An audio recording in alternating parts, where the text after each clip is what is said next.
everyone! Welcome back pong muli sa aking vlog. Welcome to my vlog, ang Maestro Panaderong Gala. At i-flex po natin ang ating mga blessings na ating natanggap mula sa ating Panginoon. Thank you Lord for all the blessings. Organic at fresh na okra. With pipino, native ampalaya, and sitaw. Ayan, ang daming blessings talaga. At ang ito, ang marami nating mga fresh na kalamismis, sigarilyas or kabay. Kaya timbangin na natin. Naka-harvest din po ang inyong lingkod ng ito, paborito ko, pechay. Ayan. So limang puno ng pechay. Oh. Fresh na fresh. Tilapia na lang po ang kulang dyan. So pwede nating i-take out yan. Kasi nga ilan lang po yung ating na-harvest na yan. Ayan, so simulan natin na ang pagtimbang ng ating mga blessings. Kakatapos lang po natin mag-harvest. Ayan. Then mamaya, magpakain tayo ng ating alagang Burmese or yung ating mga bulate. Then, i-set up, dagdagan din po natin ang tawag dito, ng solution, snap solution, yung ating bagong mga batch ng lettuce. Thank you for watching. God bless us always. Saan ka pa? Dito sa ating. Saan ka pa bibili ng mga gulay? Kundi dito sa Post Elementary School Gulayan sa Paaralan. Sariwa na organic pa. So, promote po natin ang pagtatanim ng paggamit ng organic farming o organic gardening na walang halong chemical. Sigurado po tayo na safe ang ating pagkain o mga gulay. So, ang kagandahan po ng organic farming, gardening, ang ginagawa, ang practices, masisigurado po natin na walang halong chemical yung ating mga garden produce. Ayan. Kaya ano pa po ang hinihintay sa inyong mga tahanan? Pwede po tayong mag-produce ng sarili nating ani at gamitin po natin ang organic approach pagdating sa gulayan. Ayan. So, sa paggugulay, sa pagtatanim. Dito po makakasiguro tayo na safe ang ating mga gulay na niluluto. Thank you for watching. God bless us always. Timbangin na natin. Unahin natin ang pinakamaraming okra ngayon. Yan. So mamaya ibenta na po natin yan. Yan, dyan lang po kayo, panoorin niyo po ako hanggang sa dulo. Kaya kung sino po yung malapit dito sa around sa kampo, ayan. Fresh na fresh po, available ang aming, ayan, ang aming okra. Ang lalaki po niyan, pero pag napuputol po ang dulo, pwede pa yan. Huwag mo nang putulin, sir. Sayang yung dulo. Thank you for watching. Ayan, ito maghalos almost 2 kilos po siguro ang ating okra na yan. Ito po halos 1 kilo na. Oh. Ayan. Tapos, meron pa pong ganito. Almost 2 kilos na po yan. Daming blessings. Basta masipag ka. Pagpapalait ka. At mabuting tao. Sabi nga, totoo kaya yun? Kapag mabuti ka daw, ay, mas lalo kang pinagpapala. Amen. Sabihin na, amen. Totoo po yun. Kapag mabuti kang tao, basta tama ang ginagawa mo, pagpapalay ka ng Panginoon. Praise the Lord. Amen. Amen po ba? Ayan. So, ganun po talaga tayo. Meron po tayong, ayan.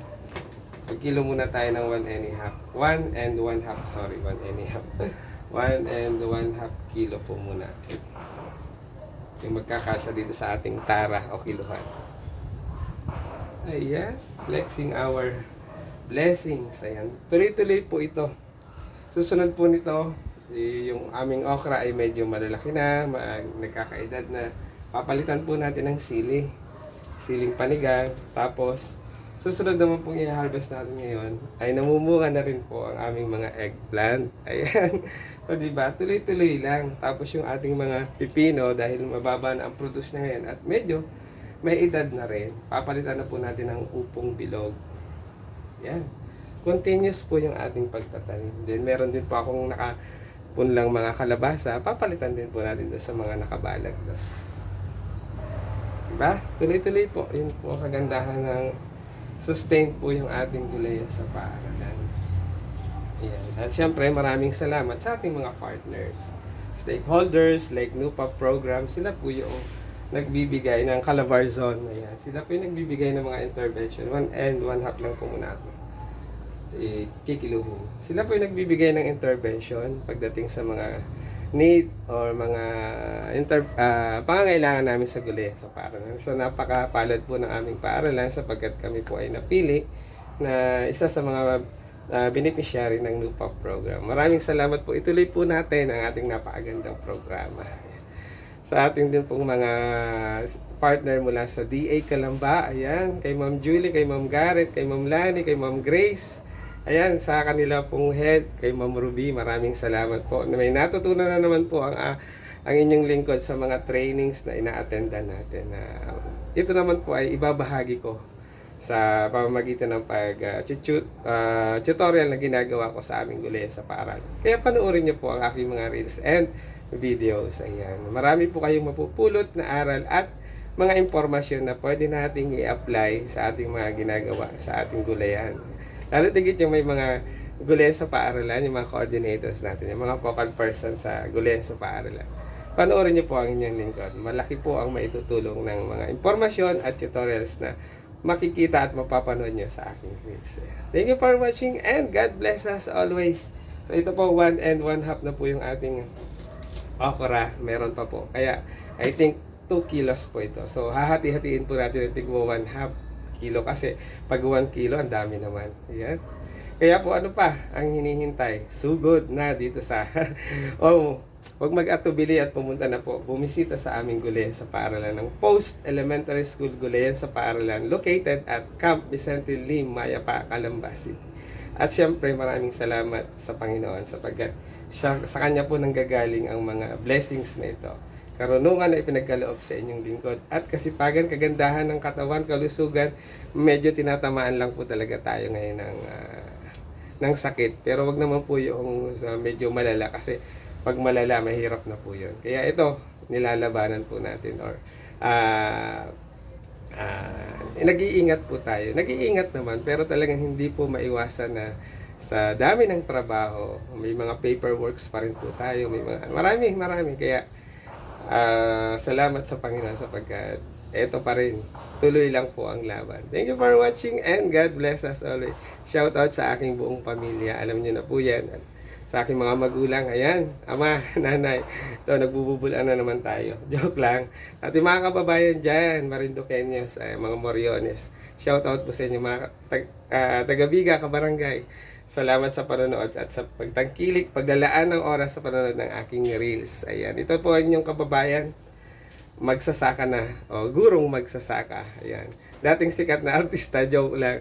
Ngayon ay sikat na magsasaka. Ayan. Sa ating mga ka-team crew kaway, sa ating mga nagagandahan at nagwagwapuhang mga admin. Maraming salamat po sa suporta at pagtangkilik ng aking mga reels and videos. Sa ating mga ka-reels, FB reels, ayan. Thank you for watching. Salamat sa panonood. And thank you Lord for all the blessings. God bless us always. Thank you for watching.